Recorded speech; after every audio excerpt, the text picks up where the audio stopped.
Hey y'all, I'm Amber and welcome to The Ambient Life. So in today's video, I just did a video last week on what gels you should use for your natural hair. So I had one person comment and say that I should do a conditioner, so here I am.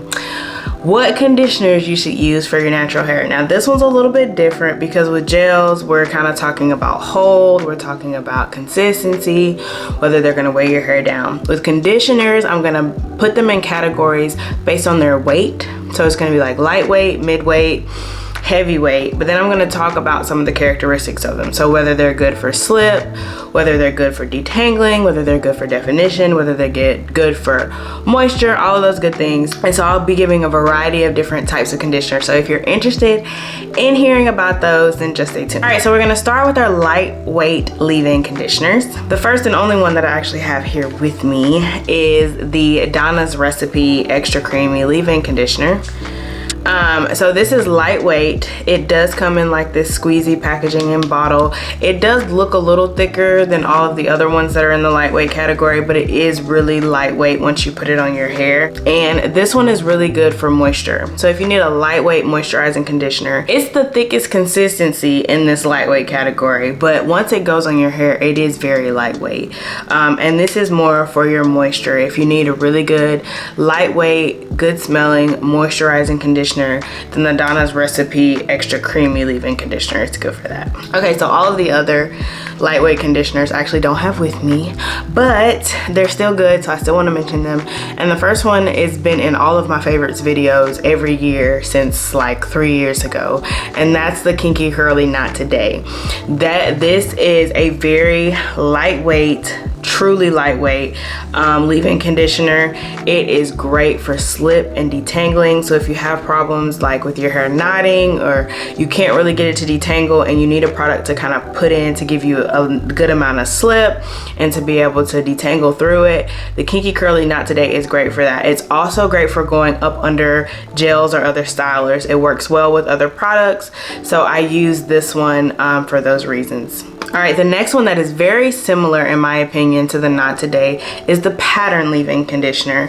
So the Pattern Leave-In Conditioner, I used it for a pretty decent amount of time. I haven't bought it recently just because I found some other products, and I'm more in the heavyweight category with everything, with gels and with conditioners.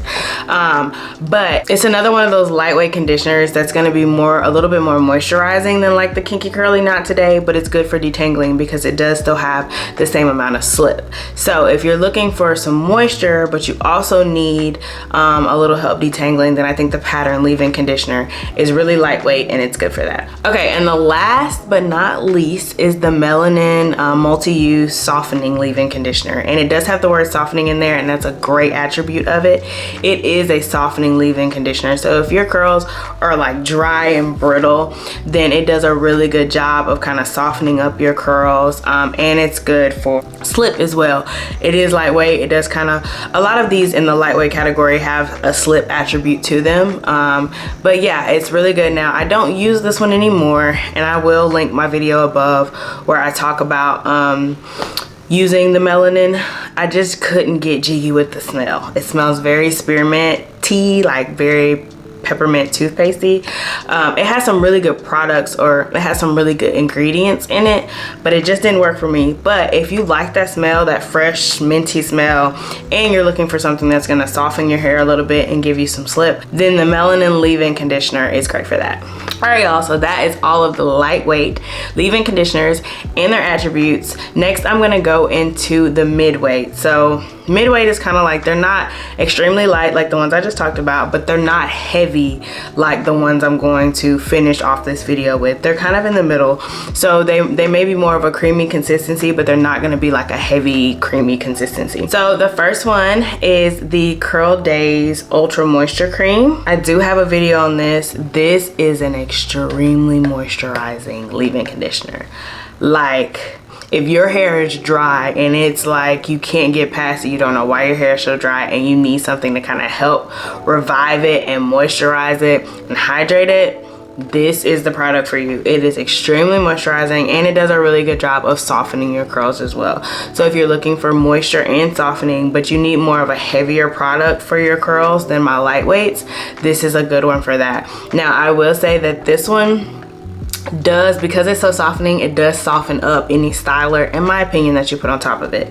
So I've tried this with some of my harder gels, some of my ultra stronghold gels that I talked about in my gels video, and they still don't have the crunch that they normally have. So it does really soften up your gel, so just be aware of that. But if you're looking for that type of product, then this is good for that. And of course, the rest of the products in this section I don't actually have with me, but I'm gonna pop pictures in here like I've been doing in this video and in the last video. The next one is the CURLSMITH conditioning oil and cream. Now, some people may say that this goes in the heavyweight category. It is a little thicker, but I'm talking about consistency, but also the application and what it does to your hair. Now, mind you, I'm gonna give you guys a little caveat. I do have extremely thick, high porosity hair. So my hair may drink products, and products may absorb in my hair a little bit differently.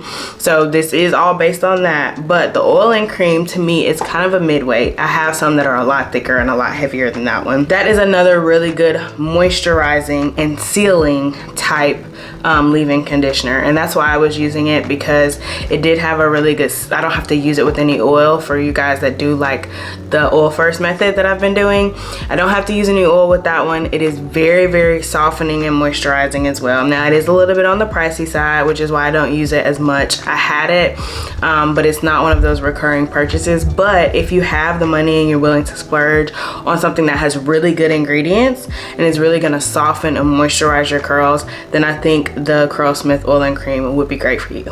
All right, the last one in this category I actually just had, but I just threw it away. And it had about half of it left in the container because I really couldn't figure out how it worked for me. But again, these videos are not this worked for me, I love this product. These are me showing you guys a variety of products so you can see based on the attributes and what they do, whether they work well for you. And that's the Camille Rose Honey Hydrate Leave-In Conditioner. Now, this is a really interesting leave-in conditioner because it's in their honey line and it's in a jar that really looks just like honey. I'm gonna put the picture right here, but it also comes out like honey. Like, it's a really slimy consistency for a leave-in conditioner, which is interesting because most of them are either like really lightweight or they're kind of creamy. It's different, but it does an amazing job of giving your hair shine and moisture. Let's say maybe you're gonna do like a bun or something and you really want your hair to be moisturized and you don't really want to put anything else in it, then this leave-in would be great for that. It kind of works alone. It's another one of those that I don't pair with gels that often, but if you are doing, like I said, like a ponytail or a bun or anything like that, then this product I would definitely suggest that you try it out. All right, so the last category are my heavyweight conditioners, and of course I have all of them here with me because, yeah, I already said that. I like heavier products, clearly, but let's get into the heavyweights. The first one that I have is the, actually, this one could be in the midweight as well. It's definitely not as heavy as the last two that I have. So we can say this one kind of teeter-totters the midweight and heavyweight, but it's the Coconut Custard Make It Last Wash and Go Curl Primer. This has been in a ton of my videos, a ton of my favorites videos for years. Detangle, Define, and Moisturize is this one. It does work well. It's a little heavier, but it does work well under gels, and it just does, when it says it's a Make It Go Wash and Go Curl Primer, it does a great job of doing what it's marketed to do, which is to prime your curls for a wash and go. It really defines them, makes them moisturized and soft and prepped to go into a long-lasting wash and go. All right, so the next one that I have in my heavyweight category is the Tahitian Gardenia Flower and Mango Butter Curl Defining Combing Cream from Not Your Mother's Naturals. Again, another one that is in a ton of my videos, my Spring Wash and Go 2023 routine. seen. It's in a couple of my videos. It is a little bit thicker, but it does a really good job of actually defining and moisturizing your curls, and it is a curl defining combing cream. So if you need a little extra help with maybe definition and you need some like help, or you'd like to have something moisturizing, this is really good for that. I use this again for wash and goes, but it could probably be used for twist outs as well. If you wanted somewhat of a loose, flexible twist out that didn't have much hold, this would be a good product for that as well. I actually just put this on everything. It's just moisturizing and it helps define your hair. So I would definitely say give this one a try. And then the last one in my heavyweight category is the Manuka Honey and Mafura Oil Intensive Hydration Leave-In Milk. This is a hydrate and style product. I use this one up underneath gels. It is pretty thick. It's so thick that I actually had to change the type of lid that comes on it. It comes in like a squeezy lid like this, and it's so thick that I literally have to pump it out. But it is an extremely moisturizing and hydrating leave-in conditioner. This is another one that you guys have probably seen if you watch my videos. I put it up under gels, especially like the Wetline Extreme, to give me a really moisturized but strongly held wash and go. And I think this one, it doesn't do much for definition, kind of like the other one does, but it does do a really, really good job of like weighing your curls down, making them feel moisturized and hydrated for whatever style you're gonna go into. So that is the Shea Moisture Leave-In Milk. All right, guys, so that is all of the conditioners that I have in the heavyweight, lightweight, medium weight category, and then telling you guys whether they're good for shiny or defining or conditioning, all of those things. So I hope that was helpful. I don't really know if I could do this for anything else. I guess I could probably do masks, but masks are pretty self-explanatory. I could probably do like a stylers section where we would go into like foams and some of the other like, I don't know. I don't think I have anything else I can do this for. But I hope this was helpful for the leave-in. If there's anything you guys think would be helpful to kind of do this same type of video for, let me know in the comments. But if you like this video, please give it a thumbs up. If you have any questions or comments, or you've tried any products that I mentioned in this video and you use them a different way or have seen any different attributes, let the people know in the comment section. People are always helping out in the comment section. And if you're not subscribed to this channel, please go ahead and hit the subscribe button so you're tuned in for all things in the ambient life. And I'll see y'all in my next video. Bye. I gotta get back in the gym. Does it? It's not really, this isn't really lightweight. Maybe it is. Slip, then the melanin leave-in cream. I mean the melanin and moisture. Is that what I have down? Yeah. Yeah, I'm not gonna say anything else. Then